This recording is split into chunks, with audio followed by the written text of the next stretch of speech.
Hey guys, Dr. Mark Vaughan of the Auburn Medical Group. We're doing something a little different this week. We are going to talk to another YouTube creator who's in the medical field. We're speaking with Osaro of Just Osaro, that's the name of her YouTube channel, where she talks about her medical school experience, where she is a second-year medical student in Ohio. Osaro, welcome to my YouTube channel. Hey, Dr. Mark. Thanks for having me today. Tell a little bit about your background and how you got to where you are now. Okay, well, I am 23 years old now, and I'm originally from Fayetteville, North Carolina, born and raised. I kind of knew that I wanted to be a physician earlier on. I kind of attributed my first thought in second grade career day when I got a pair of scrubs, and since then I've kind of been sold. Eventually, I went to undergrad at Duke University, where I kind of fell in love with the field of global health, as well as looking at healthcare disparities, which is kind of where like my passion for medicine and knowing that I want to be a physician was kind of solidified. From then, I did my pre-med requisites and got a committee letter from Duke. I applied to medical schools because I wanted to go out of state, and now I ended up in Ohio. So that's kind of a brief synopsis. I went straight through, and I did have research experiences and things like that. So yeah, that's kind of how I ended up here. Thanks. I'm so thrilled to finally get to speak with you and to do this collaboration together. It's one of my favorite things to do. Now, you're a second-year medical student now, correct? Yes. Okay, so I have some questions for you. And then also, you'll have some questions for me that will be on our companion video, which will be on your channel, Just Osaro. And we'll have a link on our video at the end so people can link to your channel and see your video. Okay, so what aspects of your medical school or pre-med training stand out the most to you as a memorable part of that process? I think I would definitely have to think about all of the mentors that I came across while I was pre-med, because honestly being pre-med is hard and everyone talks about the pre-med struggle, but it's honestly the mentors that kind of kept me going. So that's one of the most memorable things from being pre-med. And then of course the beast that is orgo, or organic chemistry, because everyone has a horror story from that. So organic is yours? Yes. Okay. And what aspects, now that you're in medical school, what aspects are different between pre-med and medical school? Is there some kind of a surprise that came across during first year? So they kind of tell you while you're on the interview trail that medical school is kind of like drinking water from a fire hose. Yes. I would say definitely listen to that, because that's exactly what it's like. So one of the things that kind of surprised me was just the sheer volume of things that you're supposed to be responsible for. And you kind of adapt as things go on. Most people say like, oh, does med school get easier as time goes on? But it's honestly that you learn how to adapt and take in more information. You kind of learn to sink or swim, and hopefully we all come out swimming. So. Well, looking back at the preparation process, talk about that fire hose experience, getting a drink from a fire hose.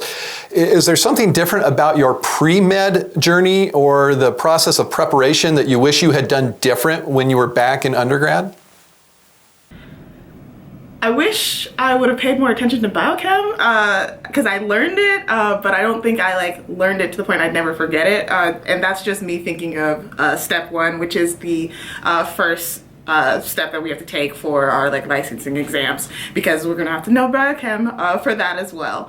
But I would definitely say that amongst taking all of my courses seriously in terms of thinking about how it would affect my future practice, instead of just seeing my courses with blinders on about okay, these are the pre-med requirements that I need to do. So I guess I would say that I wish I had a slightly different mindset when it came to the pre-med requisites. But I mean the MCAT has changed since I took it, so they're definitely doing a more holistic style of approach in terms of the new pre-med requirements, because they've added things like sociology. So I think they've already rectified the issue that I had thinking about my pre-med experience. You wish you had paid attention more to things like sociology?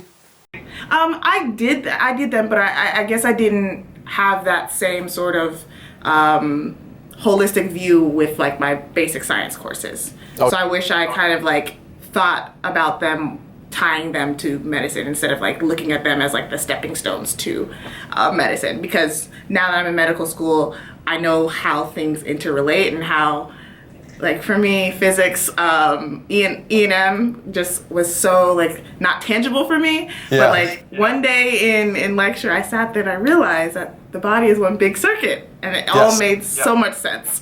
So I guess I kind of wish I had a different mindset back then of, instead of looking at the circuits and resistors as this thing that I can't wrap my brain around, looking at it as how it tied to medicine and the human body. Because I didn't get that direct link in my pre-med courses, because you're taking them as basic science courses.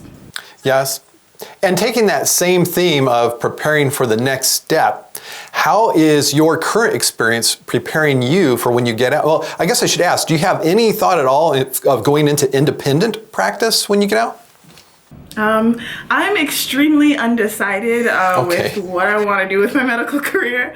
I was one of those people that was for sure going to go to medical school, and I like had a whole plan figured out about how I was going to get there. But now that I am in medical school, the plan kind of has gone out the window in terms of like what my next steps will be. So I'm kind of taking everything with an open mind. I find that I like a lot of everything, which is kind of an issue for me because I like to like plan, and right now I can't say what specialty I will for sure go into. So I think the first step for me is to figure out what specialty I want to go into, and that will kind of determine whether or not I would lean more towards like independent practice versus like tying myself to an academic institution and thinking of more like an academic medicine role. So kind of just depends.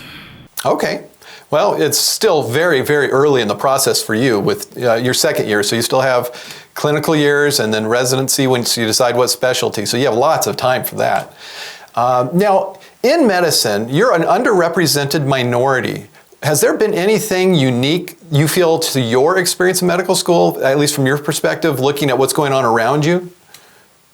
Either bad experiences or good experiences, or strong opinions about where we're going with that? Yeah, I think I've had a mixed bag of experiences. The good have definitely come from, I guess, not knowing that I represented people that like look like me or like could resonate with me, whether it's based off of like skin color, background. My parents are Nigerian, so I'm first generation Nigerian, or if it's because I'm a woman. But eventually you start to realize that you represent like someone other than just yourself. When patients come up to you and mention things to you, like, I'm so glad to see you here, which is one of the things that I get a lot in the clinic now. And now I'm kind of aware that my presence inspires people, whereas before I didn't really think about that. I was kind of thinking that I'm living for myself. But now I know that I'm always like, I guess, a role model. I don't like think of myself as a role model because I don't think I'm grown just yet. I'm only 23, but we shall see.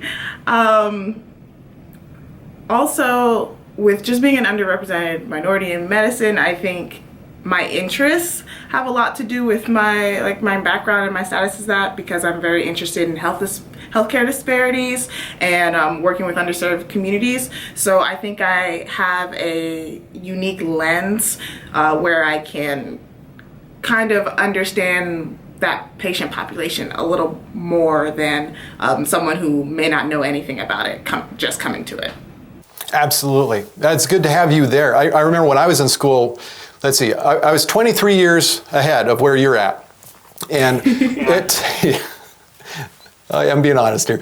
It was a different environment. We had efforts to recruit minorities into medicine, but the schools sometimes, I don't know if it was in the administration or somewhere, that seemed like not everybody was buying in, that we didn't have the full commitment. And so we didn't have the numbers that would even represent the community that we were in. So I'm hoping that's changing and that we're getting much better balance. And I think we are. It's just going to, I hate to say it's going to take time, but I do believe we are going in the right direction. Anyways, thank you so much, Osaro, for being a part of our YouTube channel. I'm going to put a link to your channel right here. Of course, I always encourage people to link to my channel. I put that up here. But your channel is going to be here, and we'll also put a link to your video over here where we talk on the other side of the conversation. So until then, This is Dr. Vaughan telling all of you to stay in good health.